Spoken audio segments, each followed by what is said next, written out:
So do you have any standout moments from your career that stick in your memory that make you think like, oh, I love doing this job. This is the best part about this job. Um, there've been a few times at Riot where I got to work on something that felt so meaningful that I cried, and I cry kind of easy, like in movies and stuff. Like Pixar movies always get me that kind of thing. But like, I got to work with this team on like planning the 10-year anniversary campaign, and it was this team of like such insanely talented people for months on end, and it felt and that I mean, of course, we knew that we were going to use it to announce like a ton of Riot's games, right? And so it had this really important kind of it felt like a mission, right, of like turning Riot from a one game company into a multi-game company. Although we weren't the ones doing that, the people making the games are doing that. But you know what I mean, right? Like getting to be a part of that felt really meaningful. And like the day of that, which I think was was it October 15th?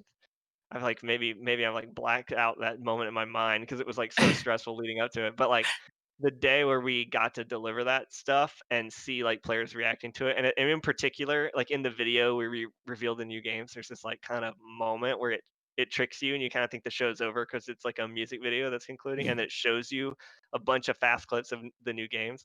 Um, that was like so incredibly rewarding, and it's something I'll remember for the rest of my life. There's been a few other things like that too. Um, a lot of the ones more recently have been like the people on my team do something really cool, and I just got to help a little bit and like feel super good about it. Like actually, there's a person on my team. Her name's Nikki. She's not super public, but she does like a bunch of editorial stuff for us. Like she really helps organize and like put together like the Riot Please videos that we do, and all of these like videos that are like I don't know if you've ever seen our dev doodles or a lot of the dev Hmm. diary series. Like especially this year, it was like um the season 2020 videos where it would be like somebody from the skins team talking about what we're gonna do. She's the person who makes that happen. She's kind of like editor in chief of League, and like um I forget what exact video it was, but like she had kind of put together like a pretty clear plan for what she wanted the season 2020 videos to do.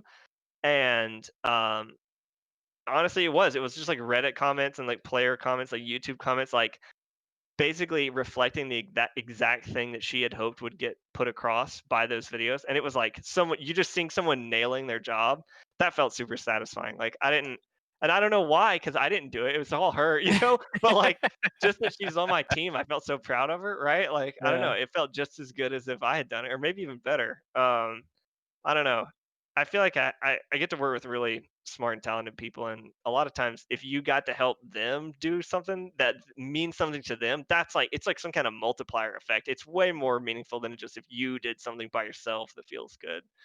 Right. Um, yeah. I'd like to clarify real quick. I became aware of the Dev Doodles and Dev Diary series after I already named this series, so no copyright Oh. infringement intended. Yeah. No, I mean I don't think we own that branding. It's whatever. I did not realize how many like communications from devs were named in a similar fashion Yeah, until totally. we started doing the show, and then I was like doing some SEO work, and I'm like, oh no, oh no, I don't know. it's It's good. everywhere. It looks official. Yeah, it looks Yeah. like something another major company would put out. So yeah, I think it's good branding. Yeah. Hasn't negatively impacted us yet. We'll see. And No, remember, but I'm those your are awesome. co-host, so really, it's all on you. I'm just gonna It's true. throw that out there. Larry absolves himself of any legal ramifications. It's all on me. Uh, But those stories were great to hear. That's pretty much exactly the answer that I was expecting. Something really meaningful coming out of that. And Larry, I'd love to hear. I know I didn't specifically prime this question for you, but I'd love to hear if you had anything in the similar vein. something that goes, God, I love my job. Hmm. Um, the one that sticks out is not my current role. So, like for people listening that don't know, I'm the producer for the narrative team. Um, I used to be the outsource manager for League, or one of the outsource managers. I covered gameplay, so champions and help out with metagame systems again. Um, but I think my proudest moment was, or the proudest moments were when we would work with an external artist and we would really work with them to get them up to speed on our not our culture, our style guide and our expectation. And to see the moment where people would go, oh, that's, yeah, it's all right, to, oh, damn, that's so cool. Like seeing that kickover moment, and then getting to tell them, it's like, yeah, that's our external artist over in China, over in Yeah. Russia, over wherever. And they like, that's a freelancer? I'm like, yeah, like, aren't they doing, look, they're fucking awesome, aren't they? Right. And Yeah. being able to help them through that, always made me feel really, really good of going, God, I love doing this. So I think it's that moment. And I think that I'm looking forward to, and I tangent, there's a concept artist that I helped onboard, who is actually a rioter, like freelancer. He worked on the Mordekaiser update, and he messaged me on Slack like 2 days ago asking a different question totally. I was like, I didn't know you got hired, right? That's so cool, right? Because I had known that was a goal of his. Was so those kind of moments, knowing that I can potentially help put someone on a path or give someone an opportunity Yeah. that they then run with. Like I didn't get him his job. I didn't make those people awesome artists. They were already awesome artists. But getting them into that position that they can then, springboard off of and continue to do greater things. I think that's what I really enjoy about my work. That's awesome.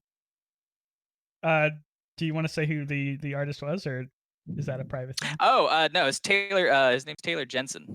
He did, yeah, and that's the thing is, I at the time, like people would come up and be like, "Hey, I have an art friend or art friend. There's a person that that I think would be a good fit." So I wasn't the one who quote unquote discovered him. I was just the one who went, oh, okay, yeah, no, that looks good. Here, art leads. Here's some candidates. Here's some background info about them. Like doing a little bit of investigation, and then them going, yeah, let's try them out, and just working with them, getting them onboarded, getting them up to speed. That's all I did. He did the hard work. Like he was the one who made a cool concept and worked with the team. Really, I was just that bridge, that facility.